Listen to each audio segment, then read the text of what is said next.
In this video, I'm going to be talking about Oxford and stereotypes and social issues. As always, as an Oxvlogger, I'm trying to give an honest view of what it's like here, but I would hate for this video to put anyone off applying here. I think Oxford is a wonderful place to study and I love it here, and it's just not perfect, and that's important to talk about. If you have any further questions, don't hesitate to post them below and I'll try and give the best answer that I can.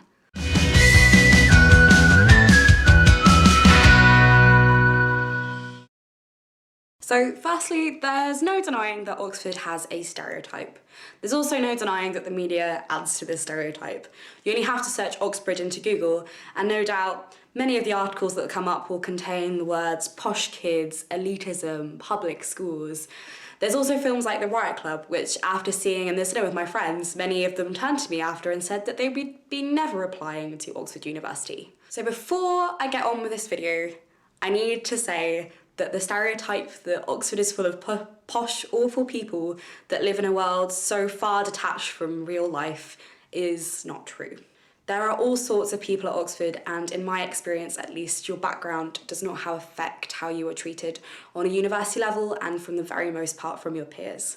Your background and your schooling will very, very rarely ever be talked about here. I would also say that your experience at Oxford is also your own.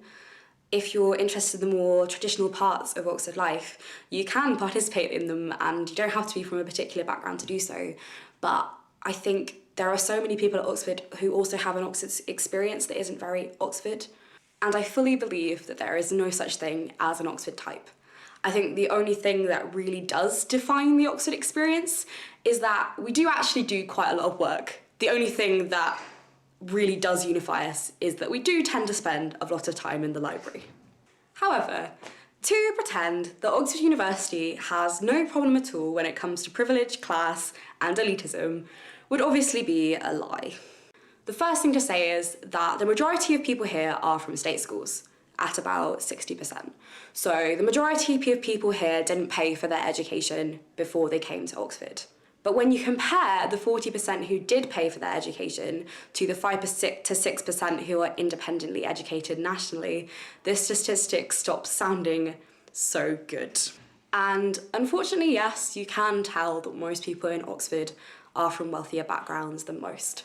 I don't consider myself to be a hugely underprivileged person, but coming from a very poor rural area in the Welsh borders and not personally coming from a background of wealth, it is obvious to me that most people here at Oxford are from the south, particularly London, and most of these people come from middle to upper class backgrounds. And I know geographically, a lot of British people do live in London, and I know that my college focuses its access to the south, where other colleges focus their access elsewhere.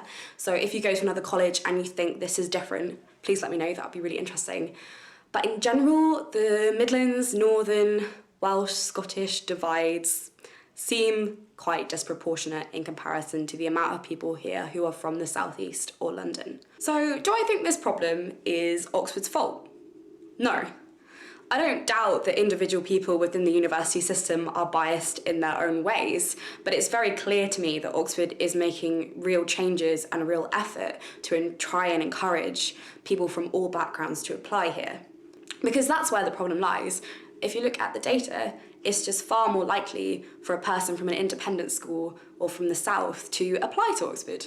And this is why projects like Oxvlog and so many other access projects across the university are so important, because I genuinely know that I would not have applied to Oxford if it hasn't been for access projects to my sixth form, and I don't think I would have accepted my offer if it hadn't been for Oxvlog.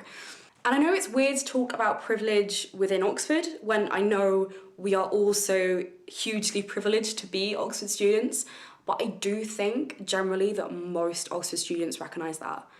I think what's clear to me in the difference in people's backgrounds here is their expectations from Oxford and from themselves. I did well in high school, but I wasn't the best in my class, and I went to a huge sixth form college with over 1,000 people in my year, and I was just kind of lost in the crowd, and I was happy being that person. Imposter syndrome did really affect me, but in general, I think people who are most affected by struggles with academic work here are people who went to smaller state schools. who are the only one, or one of the only people who went to Oxford or Cambridge from their school.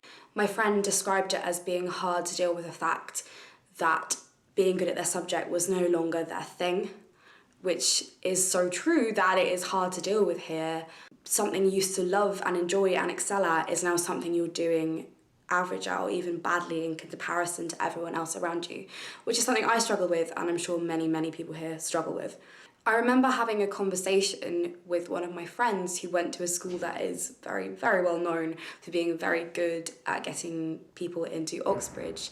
And I remember her saying that you were considered a failure if you didn't get into Oxbridge, which is insane to me to imagine, coming from a background where you were expected to do A-levels, yet alone expected to go to Oxford University. And yes, people who are from schools that are very good at getting students into Oxbridge do seem to fit in well here, but at the same time, that's a lot of pressure. And pressure to like it here and fit in here is huge because it's Oxford University. There's pressure here to be here, stay here, do well and enjoy it.